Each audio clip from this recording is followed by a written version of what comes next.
Let's get to this episode. This week, gentlemen, the name on the marquee has got to be Alex Poatan Pereira, who this past weekend, in front of 19,000 strong at MSG in New York City, New York, USA, became the 9th ever UFC two-weight champion by becoming the now new light heavyweight champion in the UFC, defeating Jiri Prochazka by TKO via elbows and strikes in the second round. The official time 4:08 of round number 2. Oh my goodness. What a fight this was while it lasted. Mark, start us off. Give us your take of the performances of these two men and of the finish. Yeah, this was great. Great hype around this fight. I loved the moment early on when they're having that stare down. Jiri walks to the center of the cage. Pereira doesn't even consider moving a muscle of his body in response, but they just stare holes through each other as Bruce is announcing the fight. That was awesome. This whole card was great. Just straight violence through the whole card.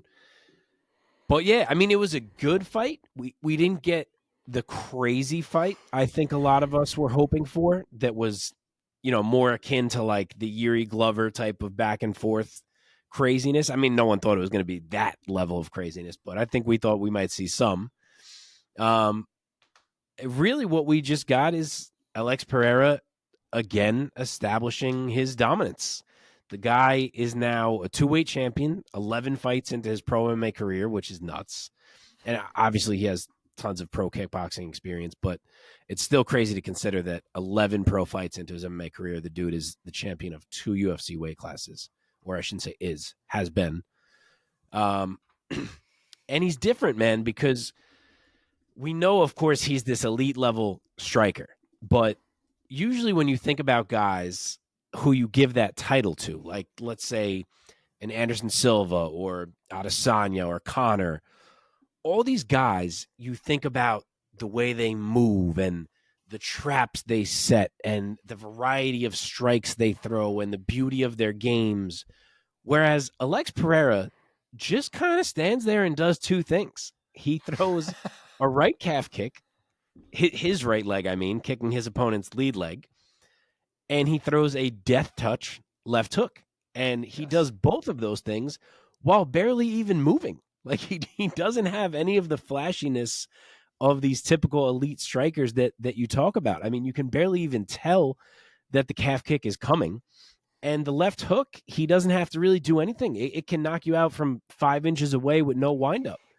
So he's just a wholly different type of elite striker than we're used to seeing. And I think that's what makes people say, like, man, like, shouldn't guys be able to beat this guy? Because it seems sort of straightforward what he's doing in there. But, man, you try stopping calf kicks that you can't even see, that have no tell, and eating left hooks that are nukes from any angle. And I don't mean to say that's all he does. Like, obviously it's not. But that's the gist of it. He's a pretty unique champion. And Jiri fought well while it lasted. His awkwardness was definitely working. He got the takedown in round 1, which you knew he'd probably look for. And he was winning round 2. He was landing some really good shots, but the lead leg was getting beat up all fight, and then he got caught. And I thought it was a bad stoppage at first myself, but Jiri did say he was out, and it was good, so that is what I will go with, and I'll trust that, even though it didn't look that way. But, yeah, it was an unbelievable win for Alex. He is the king of MSG. He's now won 2 belts in that building, and he is back at top of the division and calling out Izzy again. Is he getting it? We'll get to that a little bit more in depth in a little bit. Omar, let's bring you in here. What were your thoughts of those techniques that Pereira was throwing? It looked like it was a typical Jiri Prochazka fight that was kind of shaping up, as Mark was alluding to. It was going towards there. You could kind of see that it was starting to build up to that pace, but then just like that, Pereira has that game-changing left hook. What are your thoughts? I mean, that's what he does, man. He's got a mean shovel hook for a left hand. I mean, he doesn't even really throw the hook over top for the most part. A lot of the time, he's trying to come in, to cut off almost an opponent's strike, or to kind of come inside. It's a very tight hook, and it comes up at an angle that just seems to wreck dudes left and right, man. I mean, Mark kind of pointed out pretty nicely is he's not the flashiest, right? There aren't head kicks that are getting thrown. There aren't spinning back kicks that are getting thrown. He really does stick to the fundamentals, but the dude's got so much power and he throws so well that there's not really much he needs to do, right? I think the biggest concern with him, I think we saw, was his ability to be taken down. And to his credit, he didn't get submitted. He didn't get completely outworked. He was able to defend himself on the ground. He did look pretty damn good on the ground, considering he is not a ground fighter, right? So I thought he did relatively well against somebody who I think is a lot more experienced on the ground than him, or at least I would imagine is. And then when we got to the second round, we got to a point where I think we all knew, right? These two main events that we had between the heavyweight championship and the light heavyweight championship, I think we knew that somebody was going to die in each one of those events, right? Or in each one of those fights. Like, it was going to happen. All of these guys have been wrecking dudes left and right, depending on, they've all been wrecking dudes left and right, regardless of who they've been fighting, right? Jiri's been knocking dudes out before he blew out everything. And I was not surprised to see Alex Pereira come away with the knockout. I was kind of in the same boat as Mark, though, where I wasn't really thrilled with the stoppage. And then Jiri came out and said that he was out and it was a good stoppage and stuff like that. And it kind of makes me wonder, like, because when you watch it, Jiri Prochazka is conscious, right? But my guess is he probably doesn't remember anything. He probably remembers none of it after he got clipped, maybe the first time. And there's a lot of different, videos that you can look at. There's a guy I follow on Instagram who's actually just going over the same topic about memory loss, and it's fucking video. Has been going over memory loss and things like that. And he was playing one of his fights. His name is Damian Trainer. For those of you who don't know, he's on Instagram. Very knowledgeable UK Muay Thai fighter. Definitely would recommend. But he was going over a fight that he had way back when, and he remembers getting clocked in the face really hard, and he doesn't remember anything after that point. But you can see him continuing to still fight, and I don't think he won that fight, but he continued to keep going forward. So it does beg the question, like, what is really a knockout, right? Like, the body is still moving, but it doesn't seem like the brain's really working the same way anymore, because it sounds like Jiri was done, but his body was almost like an autopilot. Like, he was still moving, he was still there. Yeah. But when you ask him and when you try to have him recall it, he's like, I have no idea. I got hit. I mean, don't how remember often do you hear guys who win fights in the post-fight interview get asked about, you did get knocked down in round 2, how hurt were you? And they're like, yeah, I don't even remember it. I'd have to see it again. Like, you hear that all the time. Yeah. So true. even though he said he was out, you wonder, like, his body was clearly still going. So you do wonder if that just would have been one of those moments, if that fight got to continue, where he's fine and he keeps fighting, and then later he's like, yeah, I don't remember that when I got clipped, Yeah. So it's tough. All those fucking moments are tough. I mean, Goddard must have saw something that made him say, I need to I mean, this. let's not, the dude went limp a couple times. He got back into it seemingly, right? It all happened so fast. It did, but he got fucked up. There was definitely real damage that occurred in those moments for sure.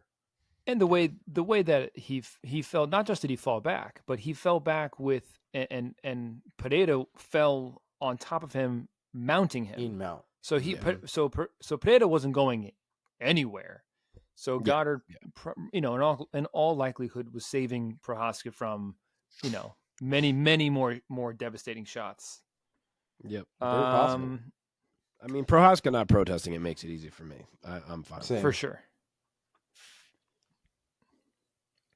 Yeah, man. So let's talk about this this call out and the post fight interview with Rogan in the cage there. What did you make of it, Mark? Of him calling out Israel Adesanya, who is still a middleweight? Last time I checked, it was unique because at first, because they've been like a little bit friendly at different times. You've seen some clips of them, and at first, I really thought it was him just saying, which he kind of did say, that he doesn't love seeing Izzy saying he's going to sit out for a while. saying it's a waste of talent and don't, waste your prime and come back. So at first I was taking it like he just has been through so many wars with Izzy that he respects him, and he's trying to, and he referenced how Izzy once got him, off the couch and motivated, and he was trying to do the same back to Izzy. But then he ends it with like, Adesanya, come to daddy. So I guess he is trying to tell him to come fight him at light heavyweight, which is not what I thought was happening at first. So I don't know, but I mean, clearly we're not getting that right now. He is fighting Jamal Hill and absolutely should be fighting Jamal Hill, and there's no other fight that should be made right now. So that's where we're going, and Dana has said the same thing. So any Izzy plans are going to have to wait at least past that fight, if not others. Yeah. Omar, what were your thoughts? Yeah, I mean, it has to be Jamal Hill. I don't really think it can be anything else. We've already got a shit show of a situation going on at heavyweight. We don't need any more of that nonsense at light heavyweight. Yeah. Yeah, you finally have the opportunity to make a booking that cleans up everything that's been going on at light heavyweight. You made one booking with Jiri getting his shot. He didn't win. Now you make the Hill one, and then whoever wins that is truly the champ after all of this nonsense for whatever it's been, like a fucking year and a half. I mean, let's be real. The light heavyweight division has been sketchy since DC left. Since DC's been done, light heavyweight's been like, meh. John DC Jones came back for a little bit, didn't he? Or no? DC left, and then Bones came back. I felt like for like one fight, right? And then, yeah. I mean, yeah, it's been sketchy happened for a while. You're absolutely right. You're absolutely right. I'll be right back. I gotta put my kid down. Carry on without me. I'll be right back. I'm so sorry. No worries. Okay, no worries. So what Mike was going to do, Mike's on dad duty tonight. If people didn't hear what he was just mumbling right there, so he's got to attend to the child. But what he was just going to do, I'm sure, is cue us up for what we think Jiri Prochazka should be doing next. So I will pitch it to you to start, Omar. What do you like for Jiri? I was gonna go with the winner of Johnny Walker and Ankalaev. I feel like that's probably what makes the most sense in that division right now. Yeah, to me, there's a lot you could do, and it all really depends on timing because you have Jan and Rakic booked. Yeah. And you have Ankalaev and Walker booked. So is the plan that one of those winners is getting the title shot against the winner of Pereira and Hill? Is the plan that those winners are fighting each other? I don't really know what it is. Jiri makes sense against the winner of either of those fights.